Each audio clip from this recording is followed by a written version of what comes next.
ಅಬ್ಸರ್ವರ್ಗೂ phone ಮಾಡಿದ್ದೀನಿ, ಅವ್ರಿಗೂ ಹೇಳಿದ್ದೀನಿ. ನಮ್ಮ ಏಜೆಂಟ್ ಹೋಗಿ ಅಲ್ಲಿ ಕಂಪ್ಲೇಂಟ್ ಮಾಡಿದ್ದಾರೆ. ನಾನು ಪಾದಯಾತ್ರೆ ಹೊರಟಿದ್ದೆ. ನಾವು ಎಲ್ಲಿಂದ ಇಲ್ಲಿ ಮೆಜೆಸ್ಟಿಕ್ ಅಲ್ಲಿ ಒಂದು ದರ್ಗಾ ಇದೆ, ನಮ್ದು ತೋಕಲ್ ಮಸ್ತಾನ್ ದರ್ಗಾ ಅಂತ.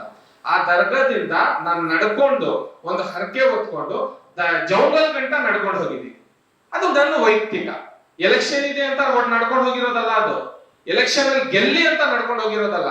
ಇಲ್ಲಿಂದ ಅಯ್ಯಪ್ಪ ಸ್ವಾಮಿವರೆಗೂ ನಡ್ಕೊಂಡು ಹೋದ್ರು ಕೂಡ ದೇವರು ನಿಯತ್ ನೋಡ್ಬಿಟ್ಟೆ ಕೊಡೋದು, ನೀನ್ ಹಿಂದೂ ಆಗಿರ್ಲಿ ಮುಸ್ಲಿಮ್ಸ್ ಆಗಿರ್ಲಿ. ಬಟ್ ನಾನ್ ನನ್ನ ಹರಕೆನ ತಗೊಂಡು ಅವರು ಈ ಜನಗಳ, ಯಾಕಂದ್ರೆ ಅಲ್ಲಿ ಸುನ್ನಿ ಮುಸ್ಲಿಮ್ಸ್ ಅನ್ನೋದು 92,000 ಜನ ಇದ್ದಾರೆ ಇಲ್ಲಿ ದಾವಣಗೆರೆ. ಅವರೆಲ್ಲ ಓಟ್ ಹಾಕಿ ನನ್ನ ಗೆಲ್ಲಿಸ್ತಾರಂತ ಹೇಳಿ ಒಂದೊಂದು ಓಟ್ಗೆ 7,000 ರೂಪಾಯಿ ಕೊಡ್ತಾ ಇದ್ದಾರೆ. ಒಂದು ಓಟ್ 7,000 ರೂಪಾಯಿ. ಈ ಕುಕ್ಕರು ನಿಕ್ಕರು ಕೊಟ್ಬಿಟ್ಟು ಓಟನ್ನ ಮಾರ್ಕೊಂಡು ನಾನು ಚಾಲೆಂಜ್ ಮಾಡಿದ್ದೀನಿ. ನಾನು ನಮ್ಮ ದೇವರದು ಖುರಾನ್ ಮೇಲೆ ಪ್ರಮಾಣ ಮಾಡಿ ಹೇಳಿದ್ದೀನಿ, ನಾನು ಗೆದ್ರೆ ಈ ಕೆಲಸ ಮಾಡ್ಕೊಡ್ತೀನಿ. ಯಾಕಂದ್ರೆ ಸೆಕ್ಯೂರ್ಡ್ ಲೋನ್ ಅಂದ್ರೆ ಏನು, ಅನ್ಸೆಕ್ಯೂರ್ಡ್ ಲೋನ್ ಏನಂದ್ರೆ, RBI ಗೈಡ್ಲೈನ್ಸ್ ಏನಿದೆ, ಪೇಮೆಂಟ್ಸ್ ಅಂಡ್ ಸೆಟಲ್ಮೆಂಟ್ ಆಕ್ಟ್ 2007 ಅಂದ್ರೆ ಏನು, ನೆಗೋಷಿಯಬಲ್ ಇನ್ಸ್ಟ್ರೂಮೆಂಟ್ ಆಕ್ಟ್ ಅಂದ್ರೆ ಏನು, ಎಲ್ಲಾ ತಿಳಿಸಿ ಎಲ್ಲಾ ಮಾಡಿ ಈ ಜಾಸ್ತಿ ಬುದ್ಧಿವಂತಿಕೆ ಇರುತ್ತೆ ನೋಡಿ.